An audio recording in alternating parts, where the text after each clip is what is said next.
Well, it's good to see everybody out here today. I'd like to thank the Mountain View Freedom Group for doing this kind of thing and supporting small business. We really need it, folks. There's a lot of small businesses represented here today, and we need it, folks.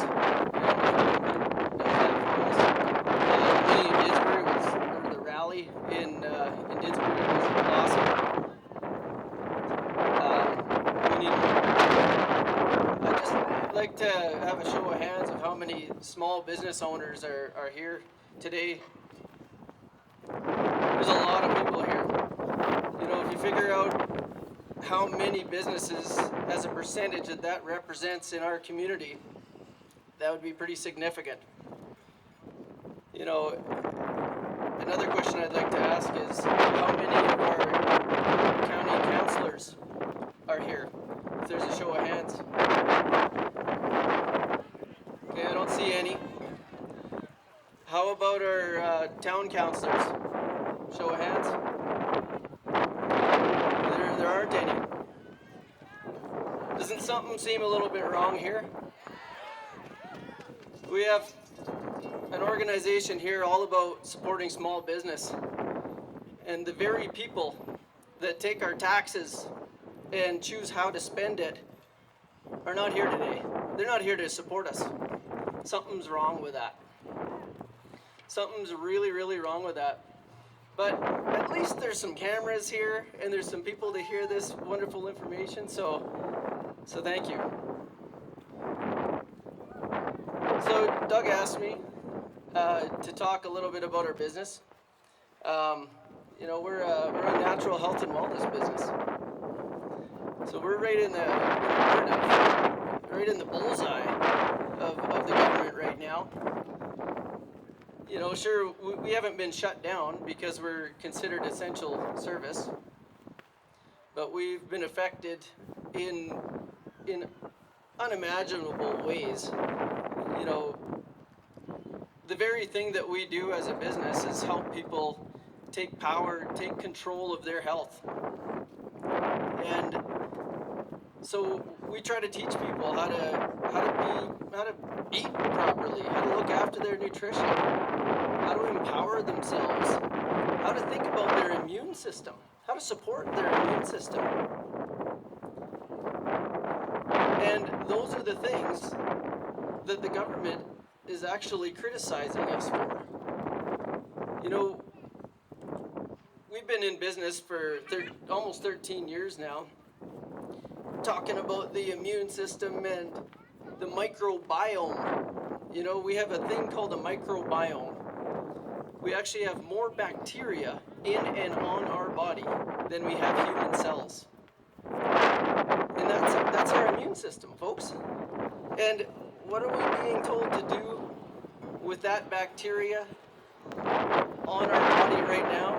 We're being told to kill it.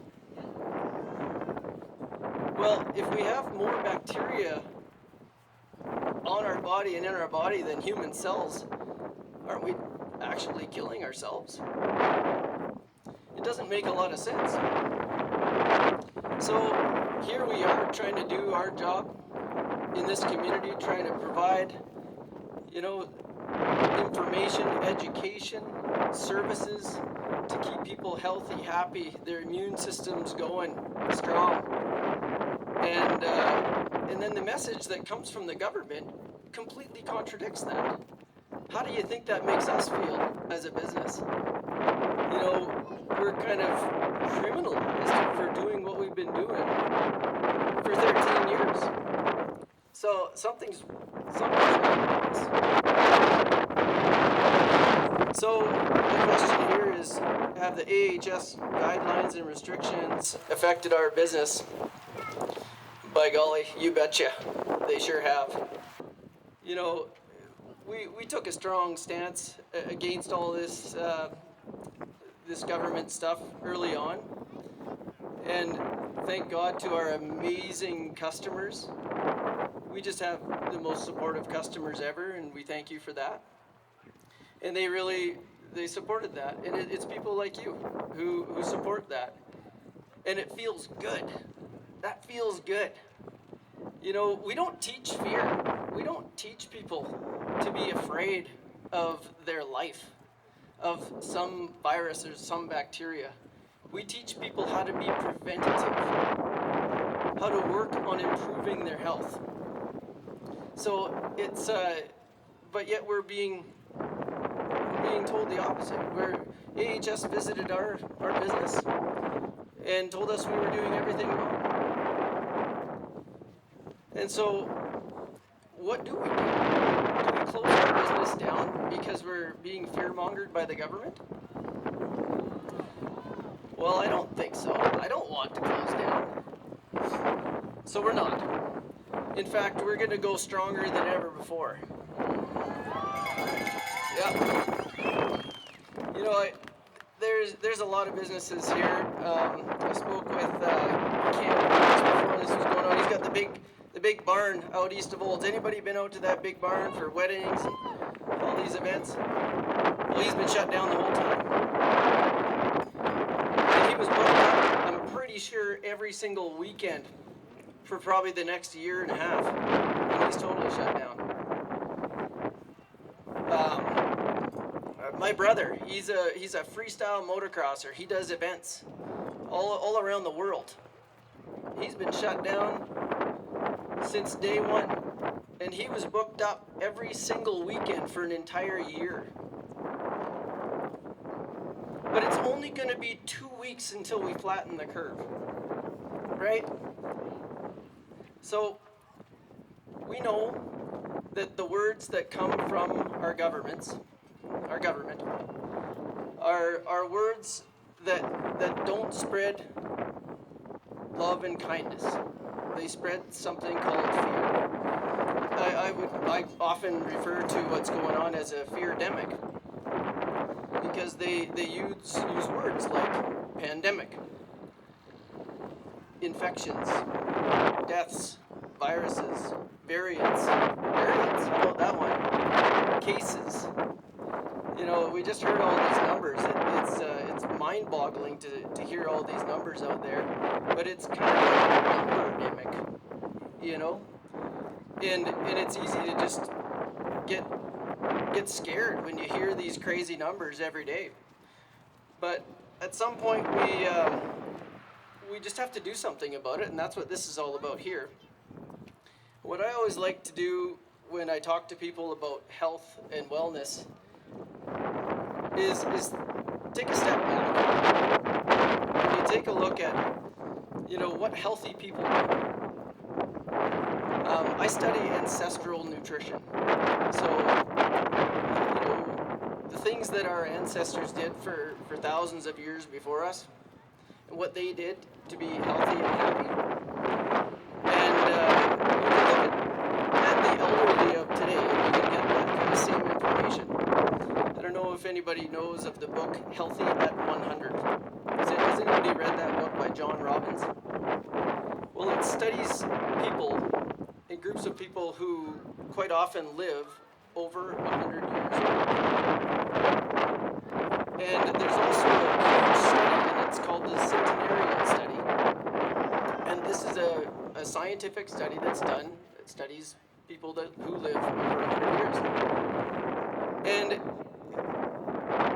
there's huge similarities amongst the book that John Robbins wrote and this centenarian study. If we step back and we take a look at actually these lessons from these elderly people, I think we can learn a lot. And guess what they do to stay healthy and happy?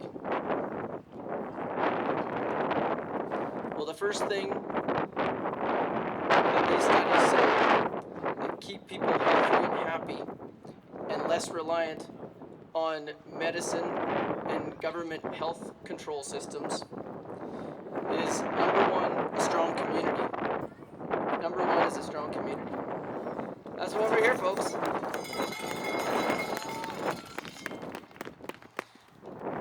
The next thing is a life that has meaning and value. Meaning and value.